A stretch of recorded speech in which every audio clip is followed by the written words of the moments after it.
Today's proclamation of the Word of God is in the Epistle of Peter, chapter 1, beginning at verse 2 to 7.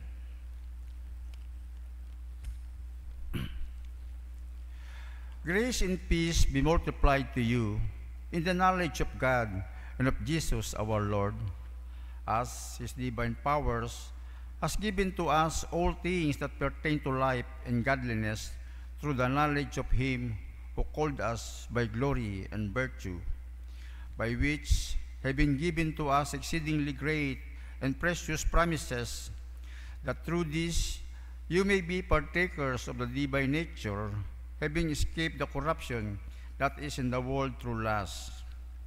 But also for this very reason, giving all diligence, add to your faith virtue, to virtue knowledge, to knowledge self-control, to self-control perseverance, to perseverance godliness, to godliness brotherly kindness, and to brotherly kindness love.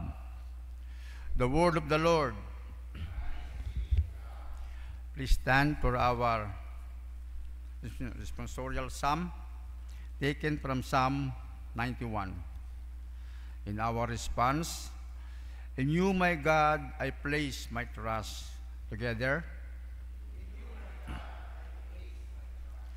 He who dwells in the secret place of the Most High shall abide under the shadow of the Almighty. I will say to the Lord, He is my refuge and my fortress. My God, in Him I will trust. Response.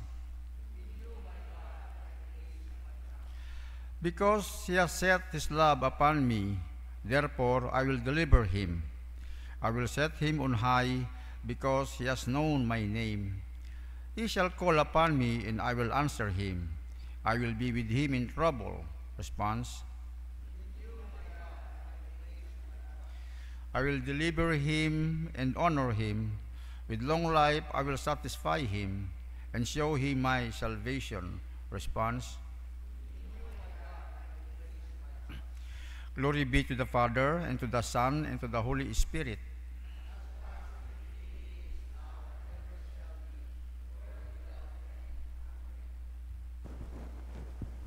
The Lord be with you. With your spirit. The Holy Gospel of our Lord Jesus Christ according to St. Mark chapter 12. Glory to you, Lord Jesus Christ.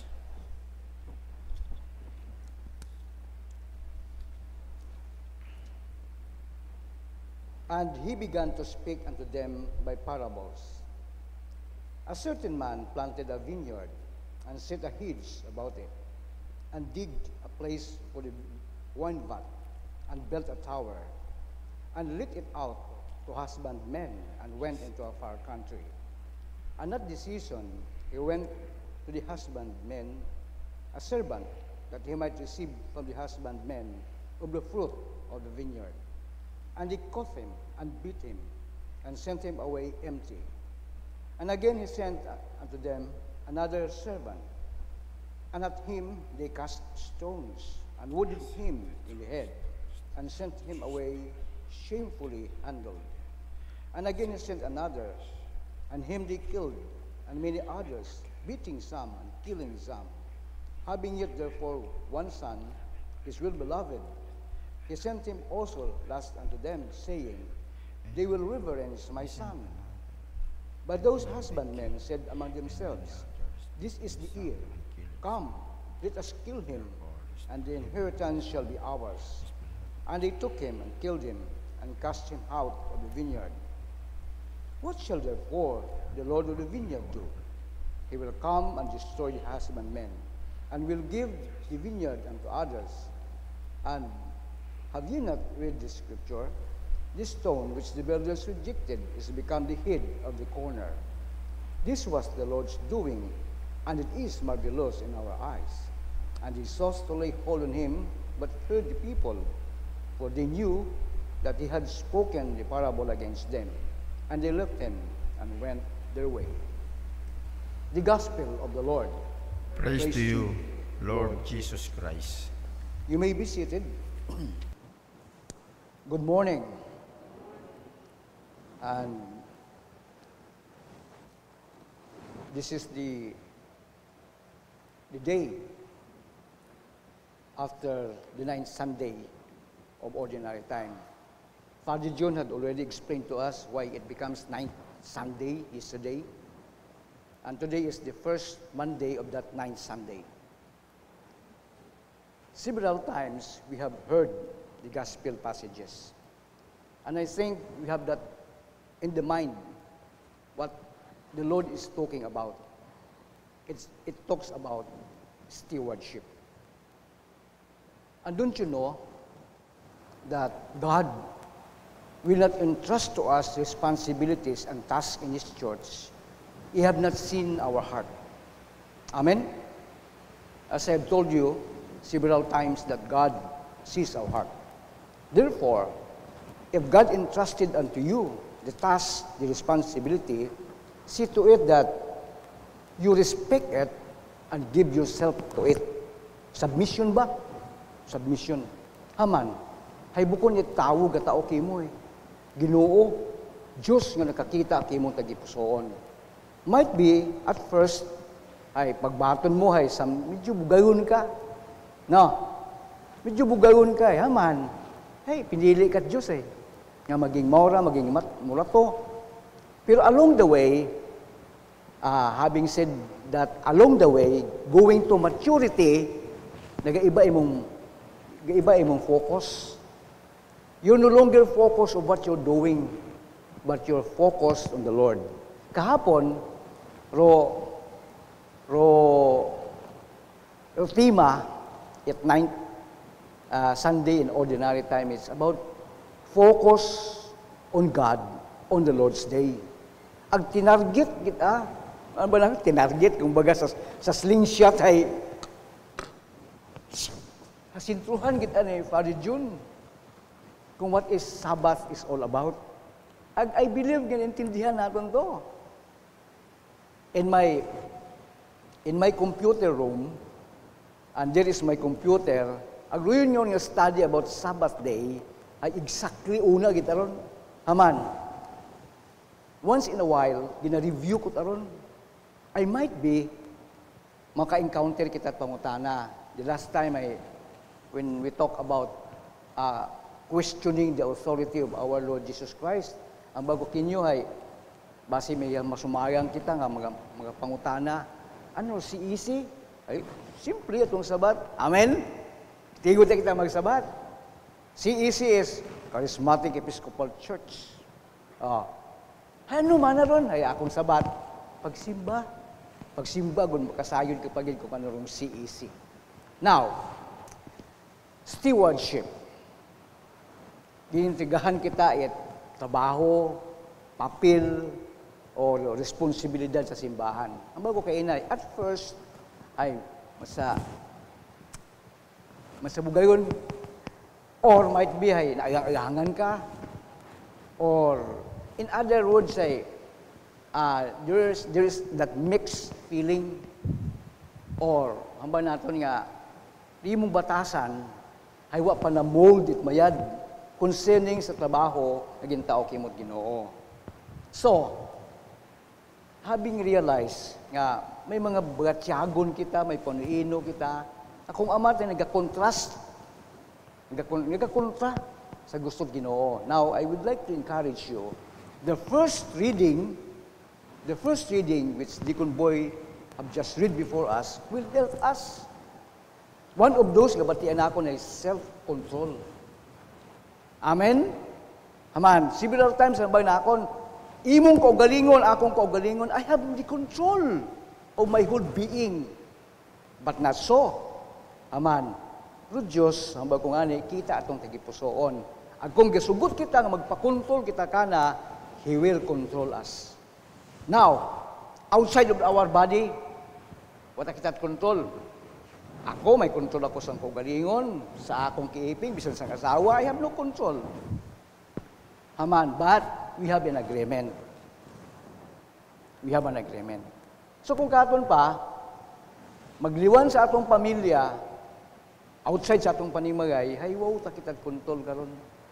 Pagustot na sandaron, kung ano mata. Pero, if we go on with the attitude of being a good steward, nga gin pasunod katon sa first reading, we can realize that God can use us para kanda sa ibang tao. Pas ako, ay buko manyagi ako at makarang tigong basa at Biblia. I am used to read books. Ag maka-explain ako kung ano habasa ko sa libro, but the Word of God, I cannot. I cannot. Except when the grace of God is there. Kato, mag-ubra ko bisan makara, reflection, I have to write it down. Ago may akong basahon. But nowadays, God is giving me the understanding of what must I speak before the people. Ag tugmat ana akon nga, akong ginahambang ay bukod niya igahalin sa akong kaugalingon. Anat ang gusto. Pas makaron, kabiye, o kahapon pagkabasa na akon sa among schedule nga ako gamisa, makaron, hayo, akon ilagay automatic nga prayer, Lord, what do you want me to speak before your people in connection with the gospel reading? Natulog man ako, hay, wa man ako kabati. Wahang Ginoo, except kay na, bugtaw ko hay, dato nag-abot kakon, anang gustong ipaabot katon. It talks about stewardship. Kung mauno naton papilan, roan ang gintao katon, nga task, trabaho, responsibilidad. Ang ko nga ni kina, might be at first ay imperfect kita, but then along the way, sa atong pagsinunod, ag sa pagbukon basta sunod kundi amlig baga, ginahalungan mo sing kaugalingon, anang pulong, we will going to maturity. Nagabot-anan, kumbaga sa madagong mainat ganun, nagabot-anan. So what would this responsibility means to us? This means to us that trust of God. Paskaton nga response sa Psalm. In you, O God, I place my trust. Aman. Haging saligan ka mag-Ginoo. So isalig mo man ka na. Whatever may happen in your life, trust God. Kita, sanay man kita sa, although lang aton nga currency ay bukod dollar, Pasko, American dollar ay nakabutan sa likod. In God, we trust. No? Kita ka mo dollar? Sigurado taron. Ay, every time ako makabaton ako currency karon, ay lakon ginatuo ko na sa likod. Gina-check ko ta. Aman. Pasko pila nga lang binugan ay may bagot ana nga bills do Amerika nga dollar. Hay ginatan-aw ko pirmi sa likod ay inturoy nga word nga in God we trust. Hay akong karon nga baylo hay bukod at in God we in trust. Ay ako nas dugangan ko taron. In God we trust because God knows well. Gasalig kita sa Ginoo bangod dung Dios sayod kong tanan. Sayod imo sa imong kabuhi, sayod imo sa sugod king poliino, sayod imo kung ano sugod king tagipusoon. Now we trust God and place ourselves into His hands. Agud naman kitang mabuligan sa adlaw-adlaw nga pagpangabuhi. Our God sees us through. And because He sees us through, see to it nga anang papel nga gintao katon, responsibilidad mabanaton nga trust hay aton man nung panamitan ag kaadyo naton nga maging kumbaga sa matay ta aton Ginoo hay maka ma-realize naton nga magahambay mo katon, well done, good and faithful servant. Enter into the joy of your Lord.